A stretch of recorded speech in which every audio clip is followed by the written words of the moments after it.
انسان کی زندگی میں کچھ واقعات ایسے ہوتے ہیں جو بالکل ہی غیر متوقع طور پر پیش آتے ہیں اور جن کو دیکھ کر انسان کو یقین نہیں آتا کہ یہ واقعات واقعی حقیقت پر مبنی ہیں یا پھر محض ایک کہانی ہے۔ ایسا ہی ایک واقعہ میرے اور میرے دوستوں کے ساتھ پیش آیا جب ہم یونیورسٹی میں پڑھتے تھے۔ یہ ان دنوں کی بات ہے جب میں نے یونیورسٹی میں نیا ایڈمیشن لیا تھا۔ میں ایک اچھے گھرانے سے تعلق رکھتا تھا۔ ہمارا زمینداری کا کام تھا اور کئی مربوں پر مشتمل ہماری زمین تھی۔ میں اپنے خاندان کا واحد چشم و چراغ تھا۔ یہی وجہ تھی کہ مجھے ہر طرح کی سہولت حاصل تھی۔ لاڈ پیار اور محبت نے میرے اندر کافی بگاڑ پیدا کر دیا تھا اور میں اسی لاڈ پیار کی بدولت بگڑتا چلا گیا۔ وقت سے پہلے اتنا پیسہ دیکھ لینا اور اتنی طاقت مل جانا میرے اختیارات کو مزید وسیع کر گیا اور میرے اندر ایک تکبر بڑھتا چلا گیا۔ یہی وجہ تھی کہ میں جب یونیورسٹی میں آیا تو اپنے ارد گرد موجود لوگوں کو کیڑے مکوڑوں سے زیادہ اہمیت نہیں دیتا تھا، لیکن یونیورسٹی کا ماحول میری طبیعت سے بہت مختلف تھا۔ یہاں پر آ کر صحیح معنوں میں مجھے دنیا کی رنگینیوں کے بارے میں پتہ چلا تھا اور میں ان کے بارے میں جان کر بے حد حیران ہوا تھا۔ یہاں پر آنے کے بعد میری صرف 3 لڑکوں سے دوستی ہو پائی تھی۔ وہ تینوں ہر وقت میری چمچہ گیری میں مصروف رہتے تھے کیونکہ ان کا تعلق متوسط طبقے سے تھا اور میں چونکہ پڑھائی میں اتنا اچھا نہیں تھا، اسی لیے مجھے اپنے نوٹس وغیرہ بنوانے کے لیے اکثر کسی نہ کسی کی ضرورت پڑتی اور میں نے ان تینوں لڑکوں کی خدمات حاصل کی تھی۔ یوں آہستہ آہستہ میری ان کے ساتھ دوستی ہوتی چلی گئی اور ہم چاروں کا ایک گروپ بن گیا۔ جہاں پر بھی ہم چاروں نظر آتے اکٹھے ہی نظر آتے۔ یہی وجہ تھی کہ ہمارے خلاف کوئی بات بھی نہیں کر سکتا تھا کیونکہ میرے ساتھ موجود میرے 2 گارڈ جن کے پاس ہر وقت لوڈ گنز ہوتی تھیں لوگوں کو ان کی زبانیں بند کرنے پر مجبور کر دیتے تھے۔ یہی وجہ تھی کہ یونیورسٹی میں بھی میرا ایک رعب اور دبدبا تھا اور سب مجھ سے ڈرتے تھے۔ آج بھی میں جب یونیورسٹی گیا تو موسم بہت اچھا تھا اور یونیورسٹی میں کافی کپلز ایک دوسرے کے ساتھ دکھائی دے رہے تھے، جن میں سے کچھ کپلز تو آہستہ آہستہ کر کے کھسک رہے تھے۔ میں اپنے تینوں دوستوں کے ساتھ بیٹھا بڑی گہری نظروں سے ان سب کی طرف دیکھ رہا تھا۔ حیرت کی بات یہ تھی کہ ابھی تک میری کسی لڑکی کے ساتھ دوستی نہیں ہوئی تھی۔ یوں تو میں کافی دل پھینک اور آوارہ قسم کا لڑکا تھا، لیکن یونیورسٹی میں ابھی تک میرے دل کو کوئی اچھی نہیں لگی تھی، اسی لیے میں دوسرے کپلز کو دیکھتا رہتا تھا۔ یونیورسٹی میں بھی ان کپلز کا الگ ہی مزہ ہوتا تھا۔ یہ چوری چھپے یونیورسٹی کی کلاسز بنک کر کے نکل جاتے اور کہیں نہ کہیں کسی کیفیٹیریا میں یا کسی ہوٹل میں پردے کے پیچھے چھپے ہوئے ملتے۔ لیکن آج ہی مجھے اپنے دوست سے بڑی عجیب بات پتہ چلی۔ اس کا کہنا تھا کہ یار احمد خان، میں نے سنا ہے کہ یونیورسٹی کے پچھلی سائڈ پر ایک ایسا پارک ہے جہاں پر اکثر کپل جا کر بیٹھ جاتے ہیں اور وہاں پر لائیو رومانس چلتا ہے۔ اپنے دوست کی یہ بات سن کے میں بے حد حیران ہوا اور کہا، ارے ہمیں تو 1 مہینہ ہو گیا ہے یونیورسٹی آئے ہوئے اور ہمیں تو اس پارک کے بارے میں کچھ معلوم نہیں۔ میں نے اپنے دوست سے مذاقاً کہا تو وہ سب کہکا لگا کر ہنسنے لگے، جبکہ ان میں سے ایک کہنے لگا، ہاں سنا تو میں نے بھی ہے کہ وہاں پر بہت سارے کپلز جھاڑیوں کے پیچھے بیٹھے ہوتے ہیں اور لائیو رومانس کے مزے کرتے ہیں۔ ان کی باتیں سن کر مجھے بھی تجسس ہونے لگا اور میں نے فوراً اٹھتے ہوئے کہا، چلو پھر آؤ وہاں پر چل کر دیکھتے ہیں آخر ہو کیا رہا ہے۔ میرے کہنے پر وہ تینوں اٹھ کھڑے ہوئے اور میرے ساتھ چل پڑے۔ ہم چاروں یونیورسٹی گھوم کر اس کی پچھلی طرف آ گئے۔ یہ پارک کافی سنسان تھا اور کافی بڑا تھا۔ یہاں پر خود جھاڑیاں اگی ہوئی تھیں جو انسانی قد کے برابر تھیں، جبکہ یہاں پر کافی بڑے بڑے درخت لگے ہوئے تھے جو کافی قدیم معلوم ہوتے تھے۔ شاید یہ پارک کافی عرصے پہلے عدم توجہ کے باعث اس حالت میں آ گیا تھا۔ یہی وجہ تھی کہ یونیورسٹی کے بہت سارے کپلز نے اسے اپنا ڈیٹنگ پوائنٹ بنا لیا تھا۔ میں بھی اپنے دوستوں کے ساتھ وہاں پر آیا اور ایک درخت کے پیچھے چھپ کر ہم بیٹھ گئے بہت سارے کپل جھاڑیوں کے پیچھے چھپے ہوئے دکھائی دے رہے تھے، جنہوں نے اپنے چہرے ماسک کے پیچھے چھپا رہے تھے۔ یہاں پر لائیو رومانس کے نظارے چل رہے تھے۔ میں اور میرے دوست چھپ کر اپنی آنکھیں سیک رہے تھے اور مزے لے رہے تھے، جبکہ ان کپلز کو دیکھ کر میرے دل کے اندر بڑے نرم گرم خیالات جنم لینے لگے تھے اور میرے اپنے جذبات بھڑکنے لگے تھے۔ یہی وجہ تھی کہ میں نے اپنے دوستوں کو ایک تجویز دی، جسے سن کر ان کی آنکھیں کھلی کی کھلی رہ گئیں۔ میں نے انہیں کہا کہ ایسا کرتے ہیں ان کو رنگے ہاتھوں پکڑتے ہیں اور پھر اس لڑکی کو اٹھا کر لے جاتے ہیں، اور ہم بھی ذرا اپنے وقت کو رنگین بناتے ہیں اور اس لڑکی کے ساتھ مزے کرتے ہیں۔ میرا ایک دوست تو فوراً رضامند ہو گیا، کیونکہ اس کا اپنا دل بھی بے ایمان ہو رہا تھا، جبکہ باقی دونوں منع کرنے لگے۔ لیکن پھر ہم نے آہستہ آہستہ انہیں بھی قائل کر لیا اور فوراً ایک کپل کے سر پر پہنچ گئے جو اپنی رنگینیوں میں مصروف تھا۔ ہم نے انہیں رنگے ہاتھوں پکڑ لیا۔ ان دونوں کے چہرے فک ہو گئے تھے اور رنگ اڑ چکا تھا، جبکہ ہم نے لڑکے کو وہیں پر باندھ کر پھینک دیا۔ وہ ہم چاروں کے آگے ذرا بھی احتجاج نہیں کر پایا تھا۔ ہم نے لڑکی کو اٹھا لیا۔ لڑکی نے بہت منت کی، احتجاج کیا، لیکن ہم نے اس کی ایک نہیں سنی اور اسے یہی کہا کہ ہمارے پاس تمہارے سارے عمل کی ویڈیو ہے۔ اگر تم نے اونچی آواز بھی نکالی تو وہ ویڈیو یونیورسٹی کے ہر اسٹوڈنٹ کے موبائل میں موجود ہوگی۔ لڑکی سہم گئی اور اپنی عزت کو بچانے کی خاطر ہمارے ساتھ چل پڑی۔ یوں میں اسے اپنے ڈیرے پر لے آیا۔ میرے تینوں دوست بھی میرے ساتھ تھے۔ یہ ڈیرا شہر میں میرے ابا نے اس وقت بنایا تھا جب وہ گاؤں کی زندگی سے تنگ آ جاتے اور شہر میں 2-4 دن یہاں پر آ کر عیاشی کرتے تھے۔ میں بھی اس ڈیرے کو عیاشی کے طور پر ہی استعمال کرتا تھا۔ جب کبھی دل چاہتا کسی لڑکی کے ساتھ وقت گزارنے کے لیے تو اسے یہیں پر لے آتا۔ اکثر یہاں پر محفلیں سجا کرتی ہیں اور پینے پلانے کا بھی دور چلتا۔ یہی وجہ تھی کہ اب بھی میں اس لڑکی کو سیدھا یہیں پر لے آیا۔ میرے تینوں دوست بھی ساتھ تھے اور پھر ہم چاروں نے باری باری اس لڑکی کے ساتھ وقت گزارا اور پھر اسے واپس یونیورسٹی ہی چھوڑ آئے۔ ہم چاروں آج بڑے خوش تھے کیونکہ اس لڑکی کے ساتھ وقت گزار کر ہم سب کو بہت اچھا لگا تھا۔ اور میرے تینوں دوستوں نے کہا تھا، یار احمد خان آج تو مزہ آ گیا، اب دوبارہ نیا شکار کب کرنا ہے؟ تو میں نے اس کے کندھے پر ہاتھ رکھ کے کہا تھا، بہت جلد اب کوئی نیا شکار دیکھیں گے، اور دیکھنا اب ہم بھی اس بہتی گنگا میں ہاتھ دھوتے رہیں گے۔ میں نے اپنے دوستوں کو یہ کہتے ہوئے کمینگی سے ایک آنکھ دبائی تو وہ تینوں بھی میرے ساتھ مل کر کہکا لگانے لگے۔ اب ہمارا جیسے یہ معمول بن گیا تھا، ایک کے بعد ایک لڑکی ہم اٹھا کر ڈیرے پر لے جاتے اور باری باری ہم چاروں اس کا فائدہ اٹھاتے، اس کے ساتھ وقت گزارتے۔ لڑکی اپنی عزت کی خاطر خاموش ہو جاتی کیونکہ ہم انہیں یہی کہتے تھے کہ ہم نے تمہارے لائیو رومانس کی ویڈیو اپنے موبائل میں ریکارڈ کر لی ہے۔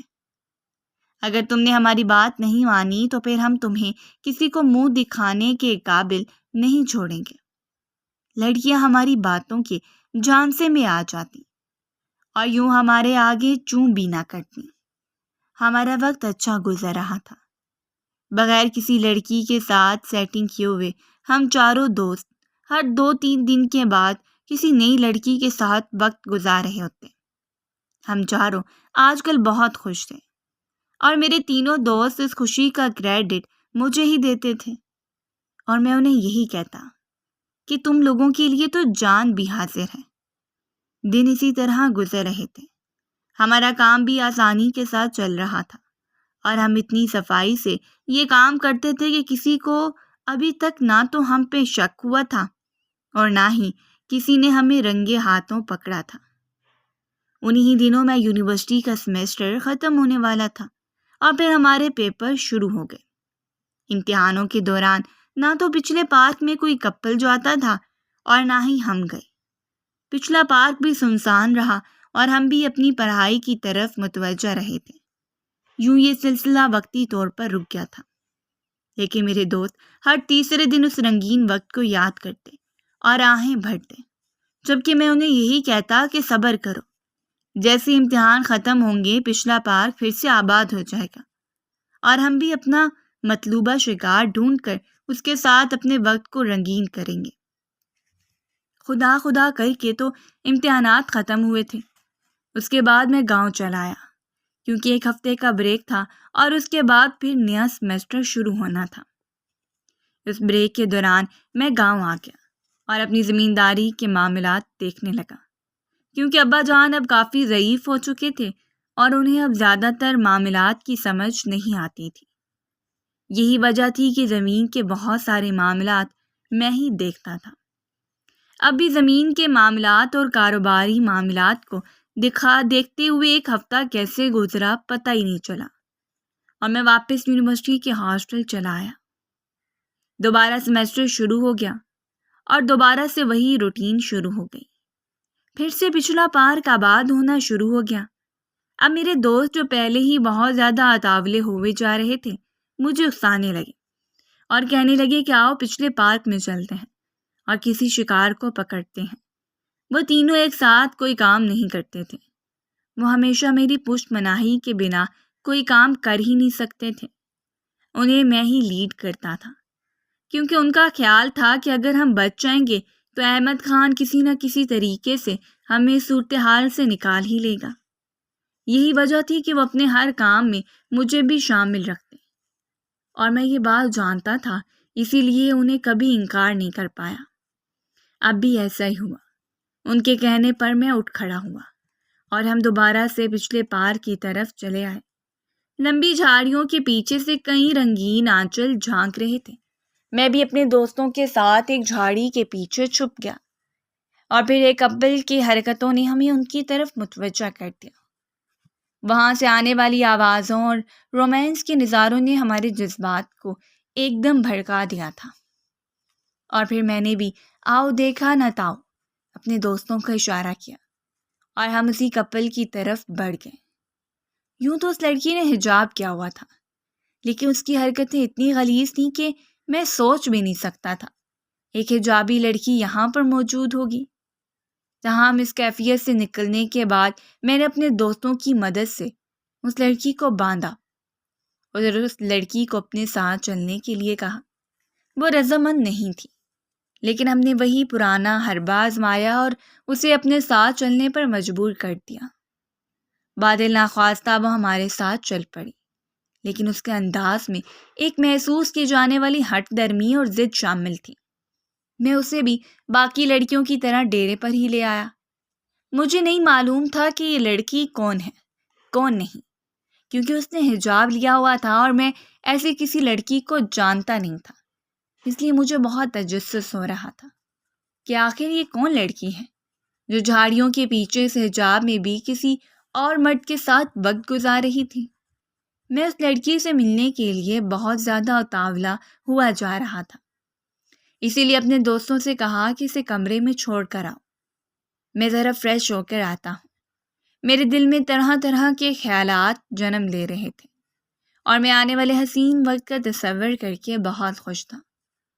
کچھ ہی دیر کے بعد میں اس کمرے میں داخل ہو گیا جہاں پر اس لڑکی کو رکھا گیا تھا۔ وہ لڑکی اب بھی حجاب میں ملبوس تھی۔ اس نے ابھی تک اپنے حجاب کو نہیں کھولا تھا۔ مجھے لگا شاید وہ جان بوجھ کر اپنی قیمت بڑھا رہی ہے یا پھر مجھے نخرے دکھا رہی ہے۔ اسی لیے میں نے اسے اندر آنے کے بعد کہا بھی کہ اپنا حجاب تو کھولو ذرا، دیکھوں تو صحیح آخر اس حجاب کے پیچھے کون سی حسینہ چھپی ہوئی ہے۔ میں نے بڑے طنز بھرے انداز میں جب اسے مخاطب کیا تو وہ کہنے لگی، نہیں میں نہیں کھولوں گی، اور تمہیں قسم ہے میرے قریب مت آنا۔ اس نے ایک دم یہ بات کہی تو میں زور زور سے کہکا لگا کر ہنسنے لگا اور کہنے لگا، جب وہاں جھاڑیوں کے پیچھے چھپ کر غلط کام کر رہی تھی تب تمہیں اس بات کا بالکل اندازہ نہیں تھا، اور اب جب میں تمہارے قریب آنا چاہ رہا ہوں تو تم مجھ سے دور ہٹ رہی ہو اور مجھے بھی قریب آنے سے منع کر رہی ہو۔ میں نے یہ کہتے ہوئے اس کی طرف قدم بڑھا دیے۔ اس کی آنکھوں میں خوف پھیل گیا۔ میں جانتا تھا وہ میرے آگے روئے گی، گڑ گڑائے گی، میری منتیں کرے گی، لیکن وہ تو بس خوف زدہ نگاہوں سے مجھے دیکھتی رہ گئی۔ اسے جیسے اس بات پر یقین ہی نہیں آ رہا تھا کہ میں ایسا کچھ کروں گا۔ میں بالکل اس کے سر پر پہنچ گیا اور اب ایک دم میں نے اس کا حجاب پکڑ کر کھینچ دیا۔ میری نگاہوں کے سامنے وہ بے پردہ کھڑی تھی اور اسے دیکھ کر میرے پیروں تلے سے زمین نکل گئی تھی۔ وہ لڑکی کوئی اور نہیں بلکہ یونیورسٹی میں میری ٹیچر تھی۔ اسے دیکھ کر میں دم بخود رہ گیا تھا۔ مجھے جیسے اپنی ہی آنکھوں پر یقین نہیں آ رہا تھا کہ وہ اس طرح کے کسی کام میں ملوث ہوگی۔ تاہم اس کے چہرے پر میرے لیے نفرت پھیلی ہوئی تھی اور وہ بہت غصے اور نفرت سے مجھے دیکھ رہی تھی۔ میں نے بکھلائے ہوئے لہجے میں کہا، آپ یہاں پر کیا کر رہی ہیں؟ میں نے اس سے پوچھا تو وہ کہنے لگی، میں تمہارا ہی پردہ فاش کرنے کے لیے آئی تھی، زمانے کو تمہاری حقیقت بتانے کے لیے آئی تھی، تاکہ وہ جان سکیں کہ تم کتنے بڑے حرامی ہو اور کتنے بڑے کمینے ہو۔ اپنی ٹیچر کے منہ سے یہ بات سن کے میں حیران رہ گیا، کیونکہ میں نے تو ابھی ان کے ساتھ کچھ کیا بھی نہیں تھا، اور پھر بھی وہ ایسی باتیں کر رہی تھیں۔ اس لیے میں نے غصے سے انہیں کہا کہ آپ کو اس طرح کی بات کرنے کا کوئی حق نہیں ہے، میں نے ابھی تک آپ کو کوئی نقصان نہیں پہنچایا۔ میرے اس طرح کہنے پر وہ بے اختیار سسکیاں بھرنے لگی تھی اور کہنے لگی، حق تو صرف مجھے ہی ہے، تم نے جو کچھ ہمارے خاندان کے ساتھ کیا وہ ہم کبھی بھلائے بھی نہیں بھول سکتے۔ تمہاری وجہ سے میری جیتی جاگتی خوبصورت بہن اپنی زندگی کی بازی ہار گئی، صرف اور صرف تمہاری وجہ سے۔ اس ٹیچر کی انکشاف نے مجھے ہلا کر رکھ دیا اور میں جیسے چند لمحوں کے لیے بالکل بلینک ہو گیا۔ تاہم میں نے ان سے پوچھا، آپ کی بہن؟ کون سی بہن؟ اور میرا اس معاملے سے کیا تعلق ہے؟ میں نے الجھے ہوئے انداز میں جب ان سے پوچھا تو وہ کہنے لگی، میری بہن بھی تمہاری کلاس میں پڑھتی تھی، لیکن میں نے کبھی یونیورسٹی میں اس بات کو ظاہر نہیں کیا تھا، لیکن مجھے کیا معلوم تھا اس بات کا خمیازہ مجھے بھگتنا پڑے گا۔ میری بہن کی دوستی ایک لڑکے کے ساتھ ہو گئی اور وہ اکثر اس سے ملنے لگی۔ میں نے کئی بار اسے منع کیا اور کہا کہ وہ لڑکا ٹھیک نہیں ہے، تم اس کے ساتھ مت ملا کرو، لیکن وہ مجھے غلط سمجھنے لگی اور اس لڑکے کو صحیح سمجھتی تھی۔ یہی وجہ تھی کہ وہ اب مجھ سے اپنی باتیں بھی چھپانے لگی تھی، اور مجھے معلوم ہی نہیں ہوا کہ وہ کب اپنی محبت میں اتنی آگے بڑھ گئی کہ پچھلے پارک کے ویران گوشے میں اپنی محبت سے ملنے لگی، اور جب تک مجھے اس بات کی خبر ہوئی تب تک بہت دیر ہو چکی تھی۔ اس نے اکثر اپنے محبوب کو وہاں پر ملنے کے لیے بلایا ہوتا، دونوں اکثر وہاں پر چھپ کر ملتے، لیکن ایک دن تمہاری نظر ان دونوں پر پڑ گئی اور پھر تم نے بلیک میل کر کے میری بہن کو اغوا کر لیا اور تم چاروں نے مل کر اس کی عزت کو مٹی میں رول دیا۔ اس دن میری بہن بہت روئی تھی اور گھر آ کر اس نے جب مجھے ساری حقیقت بتائی تو مجھے اس پر بہت غصہ آیا اور میں بے اختیار اسے ایک تھپڑ دے مارا اور ساتھ ہی اسے یہ کہا، یہ سب تمہاری غلطی ہے، اگر تم اس لڑکے سے وہاں نہ ملتی تو ان لڑکوں کی اتنی جرأت نہ ہوتی کہ وہ تمہارے ساتھ یہ گھناؤنا کھیل کھیلتے۔ میری بہن کو اپنی غلطیوں کا احساس تھا، وہ اپنے کیے پر شرمندہ تھی، لیکن مجھے اندازہ نہیں تھا کہ وہ اس شرمندگی کو مٹانے کے لیے خودکشی کر لے گی۔ اور جب میں نے اپنی بہن کے بے جان وجود کو دیکھا تب مجھے احساس ہوا کہ مجھے اس کے ساتھ ایسا رویہ نہیں اختیار کرنا چاہیے تھا، اور اسی دن میں نے سوچ لیا تھا کہ اس کے قاتلوں کو ضرور پکڑواؤں گی۔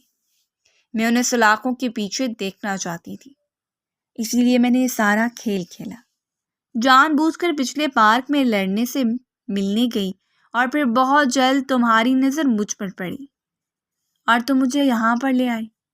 اپنی ٹیچر کے منہ سے ساری باتیں سن کر میں بہت حیران ہوا، اور مجھے اس بات کا پچھتاوا بھی ہوا کہ ان کی بہن کی جان میری وجہ سے چلی گئی۔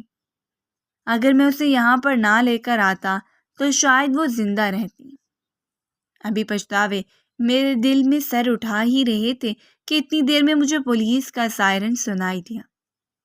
میں نے بے یقینی بھری نگاہوں سے اپنے ٹیچر کی طرف دیکھا تو وہ بڑی عجیب سی ہنسی اور کہنے لگی، اب تم اپنی اصل منزل کی طرف چلے جاؤ گے اور امید ہے کہ ایک لمبے عرصے تک وہیں رہو گے۔ مجھے اب اندازہ ہوا کہ اس نے مجھے پولیس کے ساتھ مل کر ٹریپ کیا تھا، اور اپنی بہن کا بدلہ لیا تھا۔ شاید اگر میں اسے یہاں پر نہ لے کر آتا تو میں پکڑا نہ جاتا، لیکن اب دیر ہو چکی تھی۔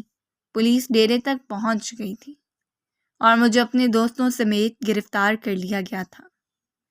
میرے وہ تینوں دوست بھی بے حد پریشان تھے۔ انہیں جو مجھ سے اس بات کی امید تھی کہ میں ان تینوں کو بچا لوں گا، میں تو خود ہتھیار ڈال بیٹھا تھا۔ پچھتاوے میرے دل میں سر اٹھا رہے تھے۔ اس لڑکی کا معصوم روپ میری نگاہوں کے سامنے آ جاتا تو مجھے بے حد شرمندگی ہوتی۔ میں نے غلط کیا، مجھے اس لڑکی کے ساتھ ایسا نہیں کرنا چاہیے تھا، لیکن اب کیا ہو سکتا تھا؟ جیل میں بیٹھ کر ان سب باتوں کو سوچنے کے لیے میرے پاس وقت ہی وقت ہے۔ ابا نے اس معاملے میں میری پیروی کرنے سے انکار کر دیا تھا، کیونکہ لڑکیوں کی عزت کے معاملے میں وہ بہت زیادہ سخت ہیں، اور میں یہاں پر بیٹھ کر ان سب واقعات کے بارے میں سوچتا ہوں، اور میرے تینوں دوست مجھے ہی ان باتوں کے لیے مورد الزام ٹھہراتے ہیں۔ ان کا کہنا ہے کہ اگر تم ہمیں اس بات پر نہ اکساتے تو شاید ہم بھی کبھی ایسا کچھ نہ کرتے، لیکن تم پر بھروسہ کر کے ہم نے غلطی کی، تو اب ہم تمہارے ساتھ جیل میں قید ہیں۔ ان تینوں کی باتیں کم و بیش ایسی ہی ہوتی تھیں، اور میں سوچ بھی نہیں سکتا تھا کہ وہ اتنی جلدی رنگ بدلیں گے۔ جب تک میرے پاس اختیارات تھے، دولت تھی، تب تک وہ میرے ساتھ تھے اور میرے ہی پیسوں پر عیاشی کرتے رہے تھے۔ آج وہی ذرا سا پلٹا کھانے پر کچھ بھی نہیں لحاظ رکھ پائے۔ میں خالی خالی نگاہوں سے اپنے دوستوں کے بدلتے ہوئے روپ کو دیکھ رہا تھا۔ مجھے بالکل امید نہیں تھی کہ میرے دوست مجھے اس طرح اس مشکل وقت میں تنہا چھوڑ دیں گے، جبکہ وہ میرے ساتھ ہر کام میں شامل تھے۔ لیکن شاید جان اور عزت تو سب کو پیاری ہوتی ہیں، اسی وجہ سے اب مجھے اندازہ ہو گیا تھا کہ مجھے میرے کیے کی سزا ملنی شروع ہو چکی ہے، اور شاید یہ میرے آخری دم تک میرے ساتھ چلے گی، اور یہ پچھتاوے زندگی بھر میرے ساتھ نہیں چھوڑیں گے۔